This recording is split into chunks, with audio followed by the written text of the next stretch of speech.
Tonight, the search for answers after a deadly shooting at an American naval base. We are looking very hard at uncovering his motive. New details about the gunman and why the FBI presumes this was an act of terror. A fire tears through a factory in India, trapping workers inside. Of course. Oh, well, gee. Remembering the man who gave life to Sesame Street's most iconic characters. Thanks a lot. Never liked you. Did I say thank you? What's wrong with me? We've got 150 kilometers of range left. We don't need to stop. We're gonna keep going. Bye. And putting electric vehicles to the test. We're back on the road in our new series. This is The National. The details become more troubling by the day. Friday's mass shooting in Florida was already shocking because it happened on what should have been a secure military base. But today, there's disturbing new information about the lone Saudi gunman and what he had been doing ahead of the attack. And worse, the FBI says it's investigating if he was part of a larger network. Paul Hunter has more on that and those who died. The procession passed through the streets of Pensacola, Florida today in silence. The 3 dead from Friday's shooting mourned. Some today hailed as heroes for trying to stop the shooter even after they were wounded. Tonight, investigators are focused on the growing questions around all of it. And I would ask for patience so we can get this right. Chief among them, why Mohammed al-Shamrani, a Saudi national and member of the Saudi Royal Air Force in the U.S. on official military flight training, walked into a U.S. naval building in Pensacola, Florida Friday, pulled out a handgun and began shooting. Though it's now standard practice, today this sobering early position. We are, as we do in most active shooter investigations, work with the presumption that this was an act of terrorism. Friends of the shooter, fellow Saudis also at the base for training, are now confined there and are said to be cooperating fully. But much is unknown. Moments before the shooting began, a Twitter account with a name similar to al-Shamrani posted anti-American messages. In the days and weeks before that, he's said to have traveled back home to Saudi Arabia, where, say some, he may have been radicalized. More recently, a trip to New York. Investigators don't know why. And in Florida, a dinner party in which he and 3 others watched videos of mass shootings. And there's more, with word that as the shooting was being carried out Friday, it was being recorded by one of his friends from that dinner party. Some were detained, friends of his that were also on that base, as I understand it, and I also was told that some 1 or 2 were filming it. What's unclear is, were they filming it before it began, or was it something where they picked up their phones and filmed it once they saw it unfolding? Today, people pull out their phones and film everything and anything that happens. In seeking answers to all of it, authorities continue to meet with other students at the base, other Saudis, other friends of the shooter, of which there are said to be many. Paul Hunter, CBC News, Washington. Now, the U.S. has been training soldiers from partner nations for decades, but today calls for that to change. I think there's a frustration with this. I mean, you have foreign military personnel coming to our base. They should not be doing that if they hate our country. So the gunman was one of more than 850 Saudis currently in the U.S. for military training. In all, more than 5,000 foreign military students are there from more than 150 countries. Yesterday, President Trump said a review of vetting procedures will begin immediately.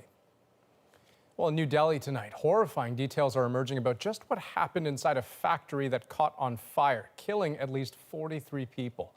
The building went up in flames early this morning. Then came the wave of grief as loved ones crowded outside hospitals and mortuaries, hoping for a miracle. As Marina von Stackelberg shows us, witnesses say many victims tried to get out, but couldn't. As the fire burned, emergency crews struggled just to get to the scene through the narrow streets of Delhi's congested Old Quarter. Inside the multi-story building, panic as people tried to flee but couldn't. Witnesses say they saw people on the roof screaming as the flames climbed. When help arrived, many had to be carried out. Up to 100 people were sleeping inside. This witness says many didn't wake up in time.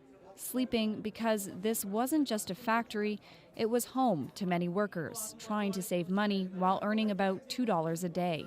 Police say when they went in, they saw that there was very little ventilation in that room where these laborers were sleeping. There was a staircase that could have possibly been used as an emergency exit, but that was blocked as well. Many of the laborers were migrants from other parts of India.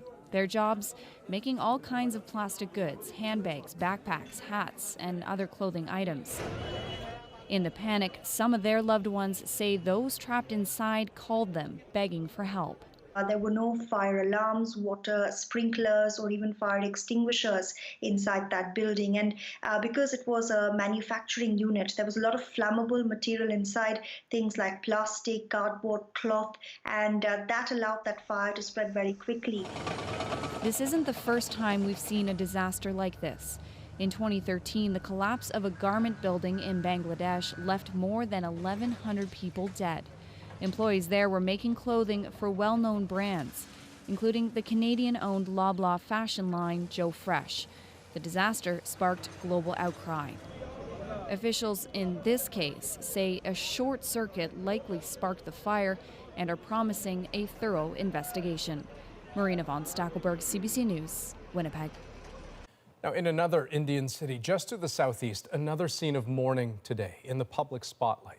A funeral was held for the 23-year-old rape victim who was set on fire last week by a group of men that included her alleged rapists.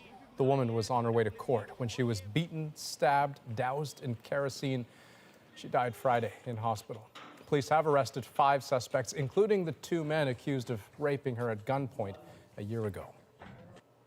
Well, it has been almost a year since Canadians Michael Spavor and Michael Kovrig were detained in China, widely seen as retaliation for Canada's arrest of a Huawei executive just days before. They've been in custody ever since. And as Olivia Stefanovic explains, some are now calling for Ottawa to change its approach to secure their release. 2 Canadian nationals are being detained here. Tonight we have confirmation that a second Canadian has been detained in China. Chinese authorities have formally arrested 2 Canadians. Close to 1 year since Michael Kovrig and Michael Spavor's arrest, the 2 Canadians remain in solitary confinement. The lights in their cells on all hours of the day. Reading and writing are rare luxuries. Their only contact with the outside world comes from monthly consular visits. Still, those close to the detainees say they're hanging on. He is remarkably strong and resilient. Meanwhile, the Huawei executive, whose detention is widely believed to have sparked their arrest, is out on bail, living in a Vancouver mansion. There's such a large gap between what he's going through and what she's going through, and we would hope that Chinese authorities would see to it that he can live a slightly more comfortable life than one he's living right now. The Canadian government calls the welfare of Kovrig and Spavor an absolute priority. A spokesperson for Global Affairs says the new Foreign Affairs Minister raised the detention of the Canadians directly with his Chinese counterpart on his 3rd day on the job. He described the conversation to others as productive and quite long. But some members of Canada's diplomatic community say it's time to get tougher. If we continue to make no response of any meaningful nature, we appear to be giving tacit consent to China to continue to engage in activities which violate the normal norms of diplomacy. This former Canadian diplomat to China says Ottawa can send a strong signal to senior Chinese leadership right at home by targeting their children and grandchildren. There's 146,000 Chinese students in Canada. The Canadian education system is highly prized. I think we should probably think about simply lifting their visa and sending them home. But retaliation carries risk. They say the release of the 2 Canadians would take a diplomatic breakthrough. Olivia Stefanovic, CBC News, Ottawa. Well, it's starting to look like a disturbing trend. Another shooting on a busy Toronto highway, the 5th this year. And this time a man died. As Philip Lishanok reports, police don't have a lot to go on, and they're asking the public for help. Images of the bullet-riddled car were captured on surveillance video. A man emerges with holes in his clothing. Police say he ran into a gas station and called 911, and they arrived within minutes. The shooting took place on the 400 southbound. Police say this was a targeted attack and took place on one of the 400 series highways that carry hundreds of thousands of cars through Canada's most populous region. There's obviously a lot of potential for other injuries to have occurred if the driver had not been able to make it to this location. Yeah, it's a little bit scary. 2 men, a driver and a passenger, were wounded in the attack. A third, who was in the rear passenger seat, died in hospital. Today, police had the name of the dead man, but little else. Deceased in this matter is Terrence Actual, AGT UAL, 28 years, of Toronto. The 2 others who were shot have already left hospital. People in the community were shocked to learn one of the survivors is an imam who works with young Muslims trying to prevent violent incidents such as this one. Now, who is immune now? Who will be saved from this? It's very strange. And we don't know what was the cause and who did it. And it was not expected that a person like him and a group that associated with him to be targeted. This year, there have been 5 shootings on the region's 400 series highways, 2 of them only days apart last month. Philip Lishanok, CBC News, Toronto. Now, last night's highway violence is yet another example of increasing gun violence in Toronto, and 2019 has been a record-breaking year. According to police, the city has seen more than 450 shootings in 2019. That's up nearly 20% from last year. And with more shootings, more victims. Nearly 700 people have been shot this year. Well, the 150,000 commuters that rely on Vancouver's SkyTrain service every day are dreading the week to come. Its union has given notice that the system will be shut down between Tuesday and Friday unless they reach a deal. If they don't, it will be just the latest dispute to hit that area's transit network. Tanya Fletcher is following efforts to keep service on track. It's massive impact. I cannot live or see the city surviving without a SkyTrain. People are scrambling to make alternate plans. Many don't know how they'll get around. So I have no idea. I don't even know how I'm going to get to work. I'm going to have to contact my boss and maybe he can hook up a ride, hopefully. And in a region that relies heavily on transit, there are few alternatives. The options are limited. I mean, this will be extremely disruptive. TransLink, the authority in charge of transit, says 150,000 people use the system every day. A lot of people are very angry, they're very upset, they're confused, particularly students. It's exam time. How are they going to do that now? The 900 SkyTrain workers have been without an agreement since August. The union now claims the employer hasn't taken the latest round of bargaining seriously. Workers say wages, staffing levels, and forced overtime are driving the job action. It's been a tough fall for Metro Vancouver commuters. Recent job action by bus drivers caused weeks of delays and cancellations. Eventually, an 11th-hour deal prevented a full-blown strike, but without interference from the provincial government. Labor experts believe the NDP will remain at arm's length in this dispute, too. This isn't a government that's going to look rapidly at either a short-term solution, intervention, or the longer-term designation of transport as an essential service. But an argument can be made for that. Little comfort for commuters left to wait, watch, and worry about what'll happen if this stalemate isn't broken by the strike deadline.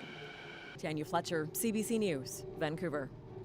Now, here are some other stories we're watching tonight on The National.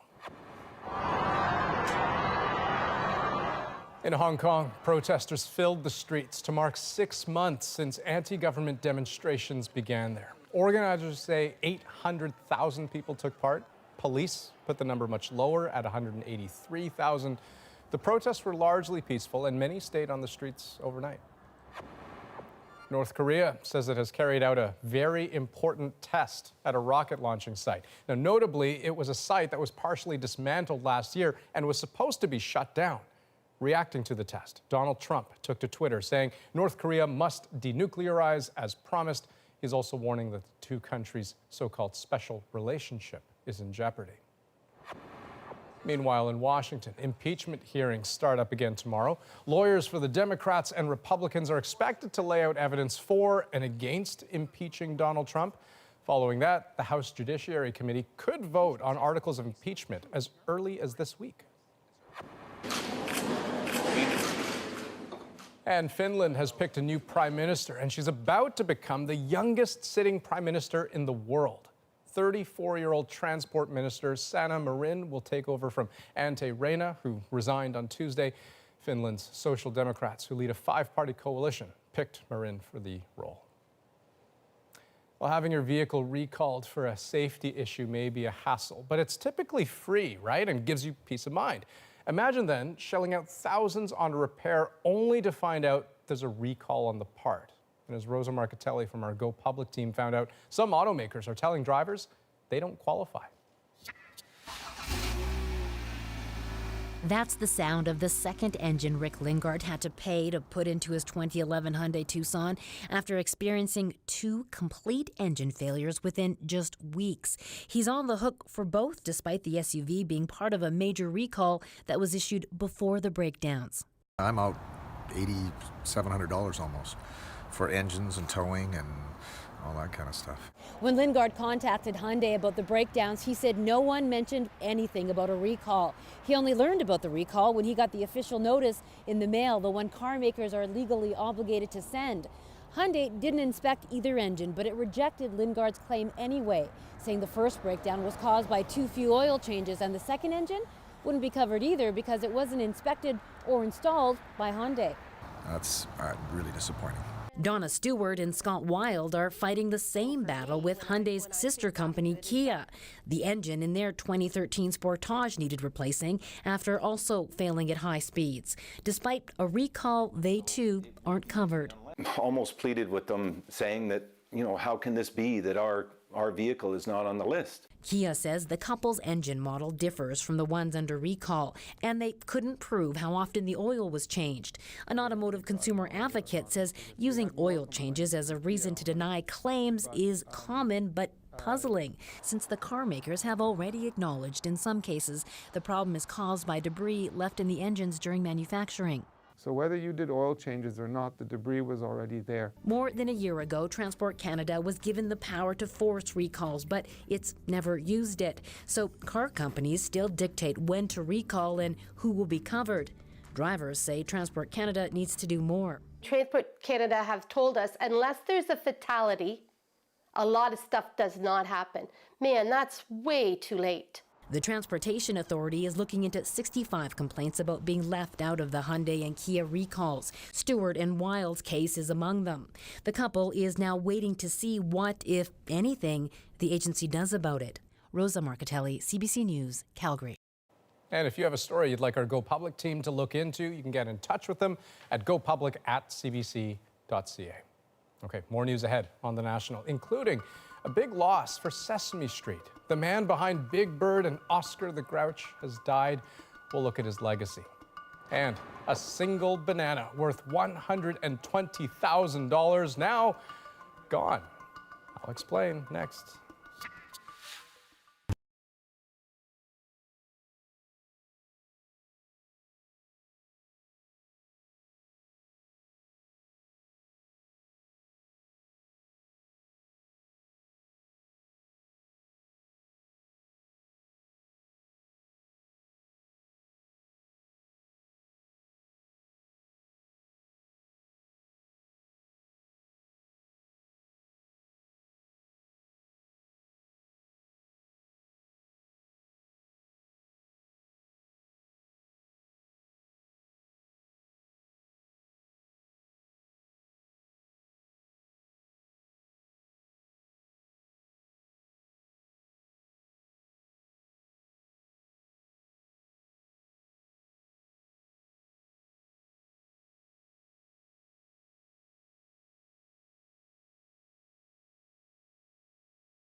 Maybe you've heard about the banana duct taped to a wall.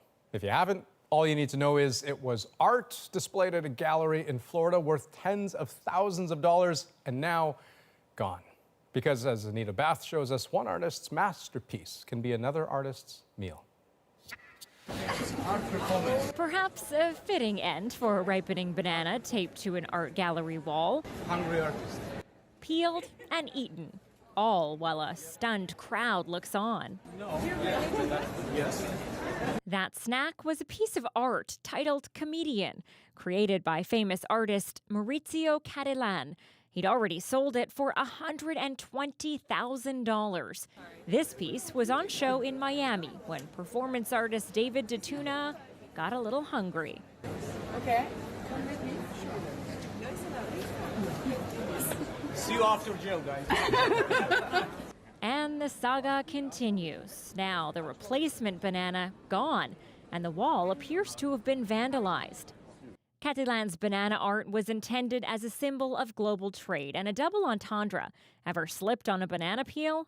Typical of the Art Basel show, which also featured this as a nod to Greta Thunberg, a How Dare You ice sculpture in a pool. The piece, titled Climate Meltdown, lasted about 8 hours. And this one, a giant traffic jam made entirely out of sand, touching on the climate crisis and rising sea levels. Art performance. The banana, also not a permanent piece of art. It would eventually ripen, and while there were no instructions for the buyer on what to do then. It's not the first piece by Cattelan to be stolen. Earlier this year, this 18-karat solid gold toilet titled America, and it's never been recovered. In this case, DeTuna didn't eat the only comedian banana. This was one of 3, all of which sold for more than $100,000.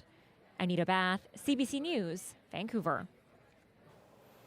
When we come back, we're digging into electric vehicles, starting with David Conman, who is back on the road, and he's made some changes after his last trip, all to see if your electric vehicle can go the distance. That's next. But first, tributes are pouring in tonight for one of Sesame Street's original icons, the man behind the bird and the grouch. I talk like this, but somehow it comes out a little different nuance. And here I am. Oh boy, this is gonna be a fun day. What a nice surprise. Carol Spinney spent a lifetime inhabiting icons of childhood. Don't tell all my secrets. Oh, they're my secrets, but... He based Oscar on the surly cabbie he took to his first day on the show. Hey, hey, hey, step right up, step right up. See the angry man, only a nickel. As for Big Bird, Spinney actually took the character away from its goofy origins. I realized that he should maybe be a kid, not the village idiot. And so, as a perpetual 6-year-old, Big Bird taught kids it was okay to make mistakes and okay to be vulnerable. Big Bird, when people die, they don't come back. Ever? No, never. Spinney was capable of surprising grace in that 8-foot-tall costume, and he worked that suit for 46 years. He's 6. He still is 6. And I'm 80. So I'm the world's oldest child star. Spinney died at his Connecticut home. He was 85.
Activist Greta Thunberg made a brief stop at an alternative climate summit being held in Madrid. It was staged on the sidelines of the United Nations Climate Summit, and staying true to her values, she left in an electric car.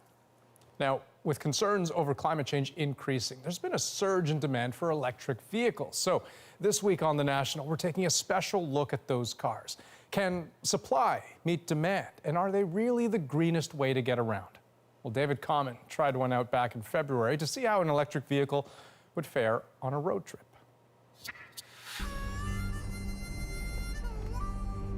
How did things go so wrong? How'd we end up driving with no heat at night outside Detroit, late for an appointment, and about to run out of the fuel we need? It's our first adventure with a fully electric car, and it began by renting Arthur Potts' entry-level, battery-only vehicle. Welcome. How are you? Very well indeed. Good to see you. This is it? This is it, the Kia Soul. I save maybe $3,000, $3,500 a year in gasoline.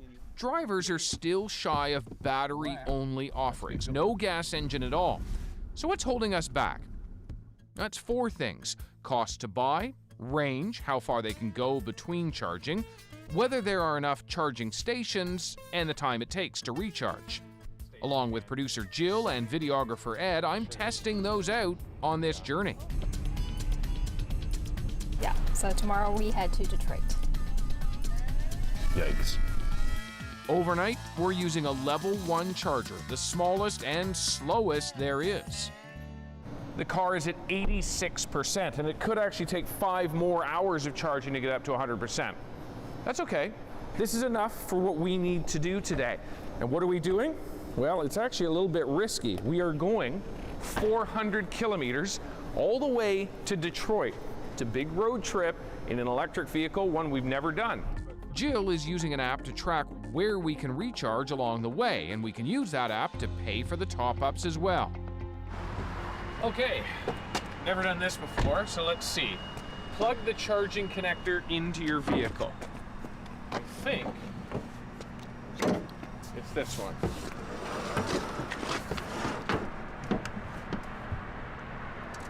Or is it? No? Yeah, that looks right. Yeah. So here we go. The app actually says how long it's been, how long it's costing me. It's $20 an hour to do this, but this is a fast charger, so it's going to go pretty quickly. 20% charged right now. The stop gives us time to make a call. A chat with an EV expert, Simon Willett of Charge Hub. Hi, Simon. Hey, how's it going? Well, it's okay. We're on our first stop. So we got about 100 kilometers, and you can see it. Here we are with our car and our charging station, and it's at 65% right now after only about 10 minutes. What do we need to know about sort of maximizing our mileage, our range? Cabin heat takes up a lot more energy, so dress warm, that'll get you a lot of extra miles. We're at 80% right now, so I think I'm gonna wrap this call up with you because we're gonna disconnect and hit the road. Back on the road, and the heat's turned way down to extend our range. Uh-oh. And after another 100 kilometers, time for another stop. Pretty soon we'll be redlining it. Oh, there you go. Okay, just pulled off the highway here. Not quite running on fumes, but we got 16 kilometers of range left. So we really pushed the limit on this one. 300 meters, turn right on Wellington Road. There we go. So I think for this stop, we're going to want to go above 80%. The next stop is 116 kilometers away, and there's nothing between here and there. Okay, get the app out. $20 an hour to use this. We'll probably use it for about half an hour. After lunch and back on the road for half an hour, and that's when things start to go wrong. We should have taken a different exit. Oh, is that why you're saying that? Okay. Yeah. Are we way off? How far off of our plan are we relative to where our next charging station is? This says there's 2 stations available. Like, what are we close to here? We could go backwards. I don't think we should go backwards. But we have to find something in front of us. So, a new route it is.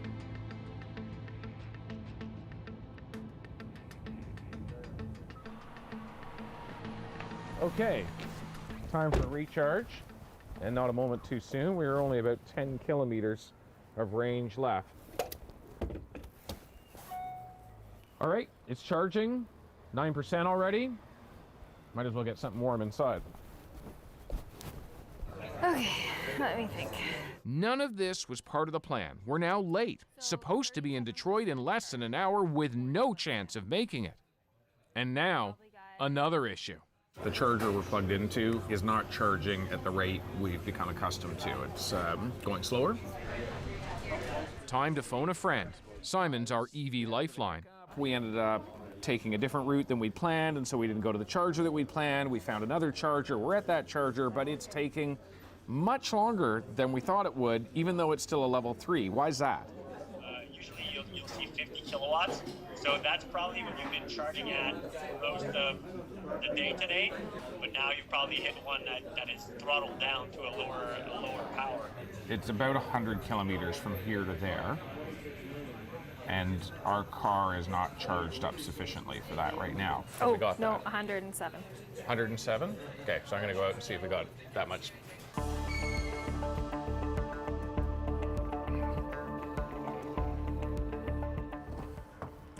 52%.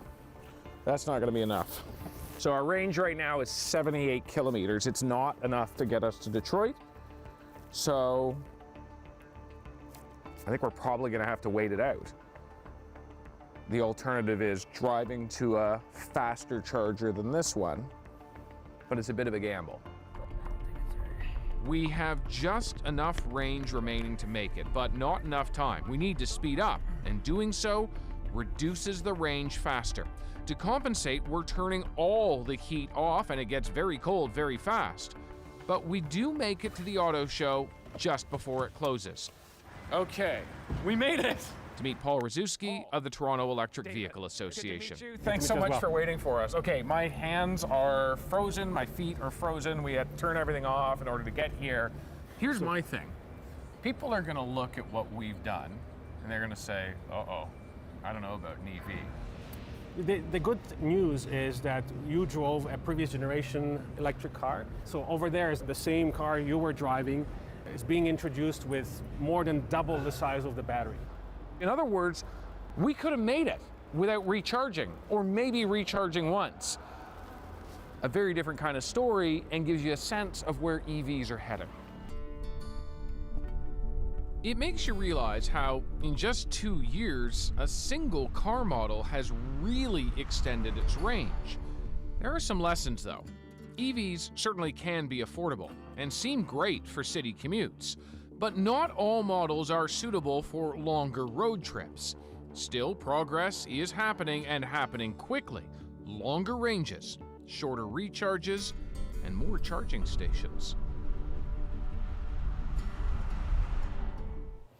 Now, we got a lot of feedback about that story from people who wanted us to see how quickly electric vehicles are changing. So we asked David to try out the road trip again to see the difference, this time using the latest version of the car the team saw at the Detroit Auto Show.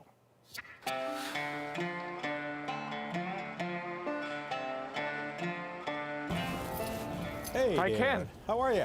I'm good. What is this? This is a 2020 Kia Soul EV, the new version. And with it comes a range close to 400 kilometers. We're borrowing this one from the manufacturer, Kia, no strings attached.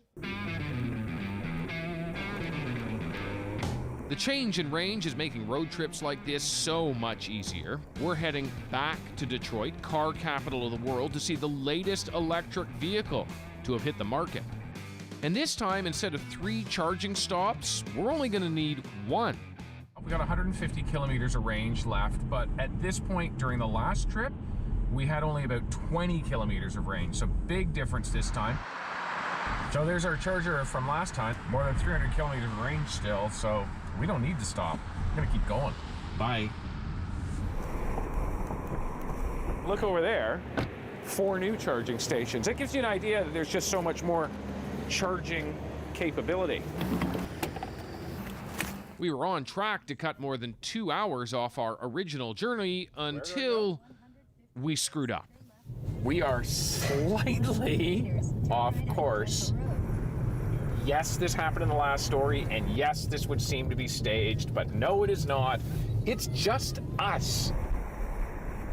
But unlike last time, when we thought we wouldn't even make it to the next charger, this time, no problem.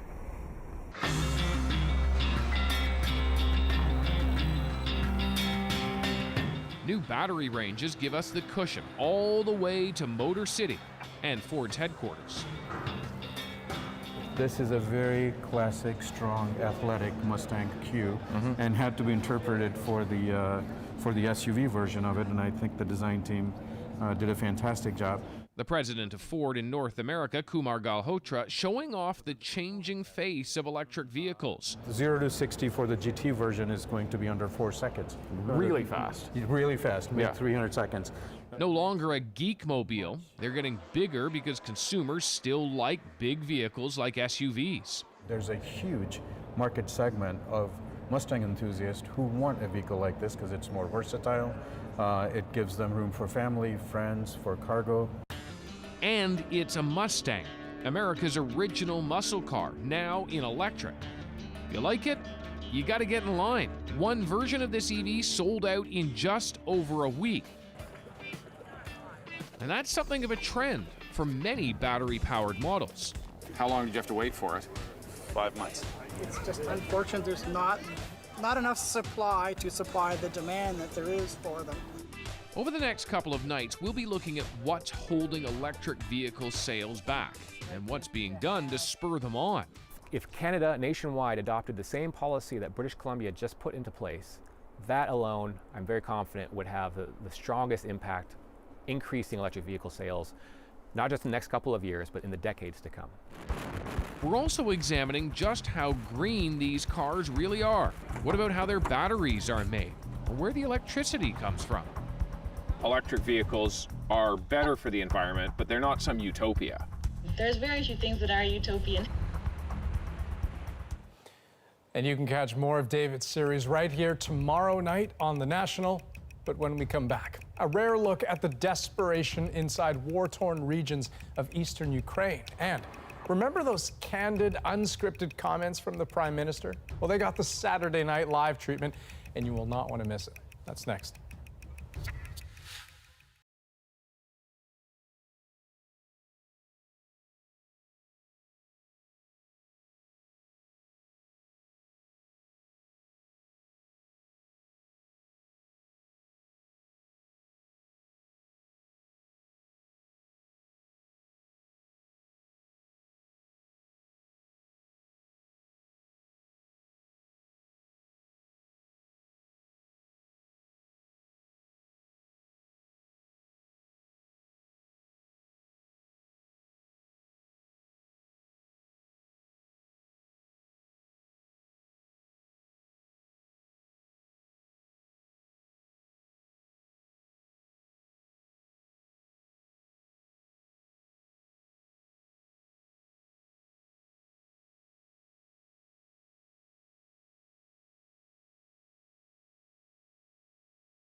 One modern family travels back in time to experience 6 decades of winter for some good, cold-fashioned fun. So travel through time with the fashion, food, and family fun. Back in Time for Winter. New season, January on CBC and CBC Gem.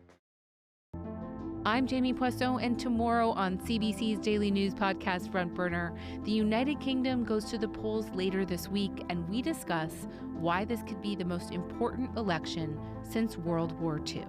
Subscribe wherever you get your podcasts. Thousands rallied in central Kiev. They don't want Ukraine caving to Russia when their president meets with Vladimir Putin. The fear is Ukraine could give up too much in order to end the war with Russia in the country's east, especially after events now at the heart of Washington's impeachment drama. The Ukrainians, in particular under this new administration, are eager to end this war. Trump temporarily withheld military aid to Ukraine and still hasn't granted the Ukrainian president a meeting at the White House. According to Democrats, that's deliberate, a way of pressuring Ukraine to investigate Trump's political opponents. He had a desperate man on the phone, and he asked a desperate man for a favor. Can we also agree that it's just wrong? According to top diplomats, it has already cost Ukraine critical leverage. If we withdraw or threaten to withdraw our security assistance, that's a message to the Ukrainians, but it's at least as important to the Russians. On the ground, the war has killed 14,000 people, and it's torn eastern Ukraine's Donbass region to shreds. Chris Brown gives us a rare look inside the war zone where people are exhausted.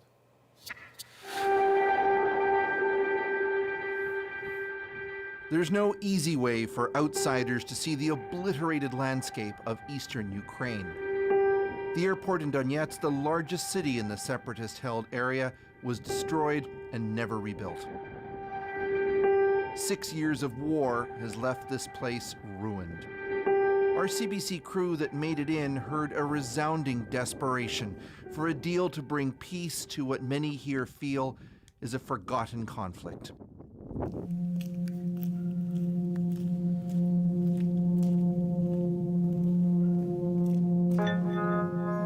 We met a group of older women living a miserable existence underground in a former Soviet-era bunker near Donetsk. Their lives are as emotionally shattered as the countryside above.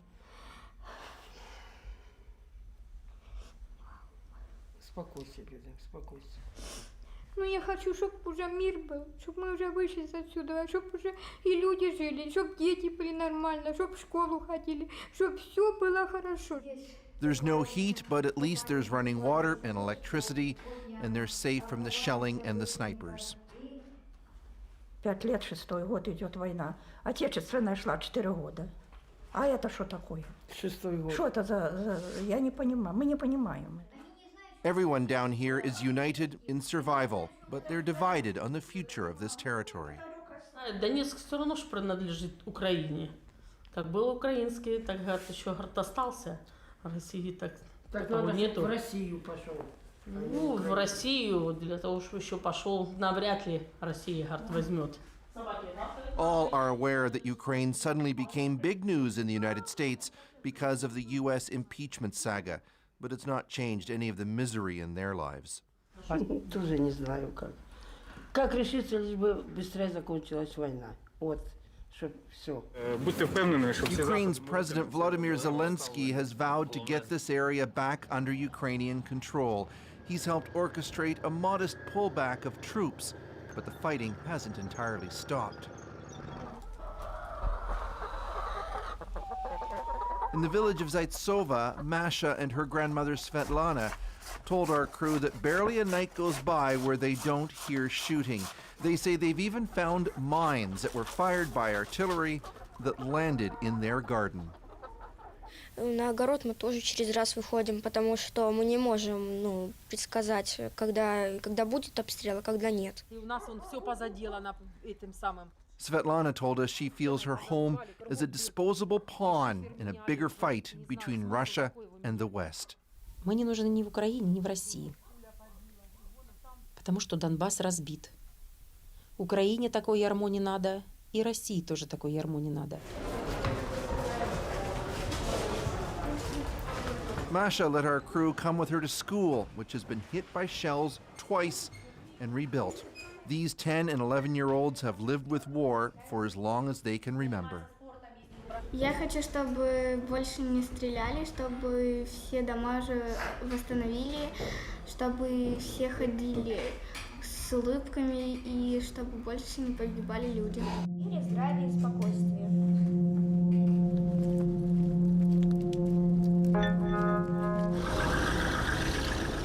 Eastern Ukraine is more than the front line of a civil war. It's at the epicenter of a battle for global influence between the West and Russia, with exhausted, desperate innocents feeling that both sides have abandoned them.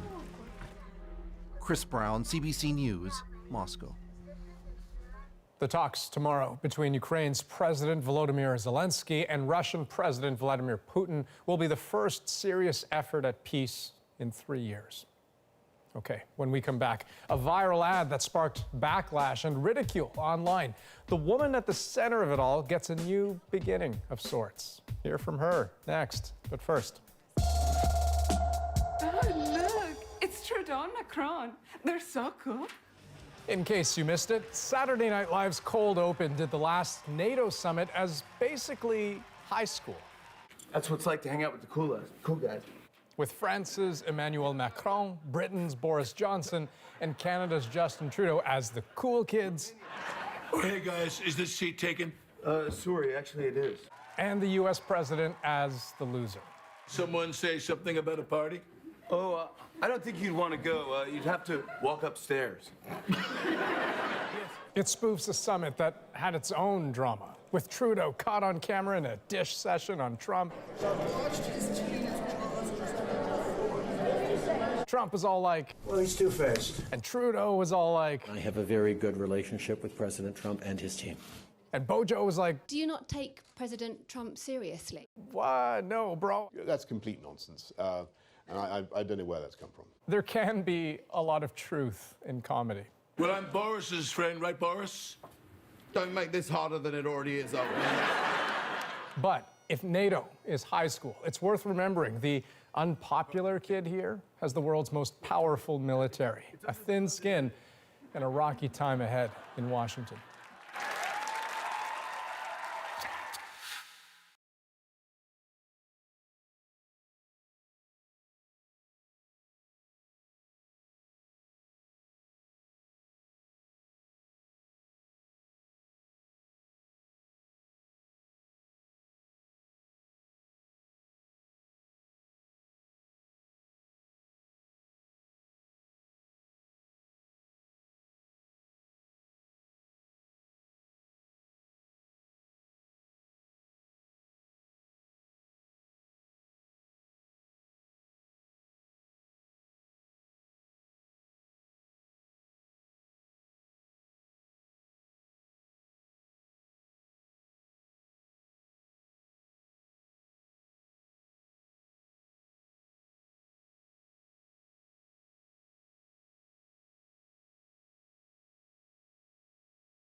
A familiar face in a not-so-familiar scene.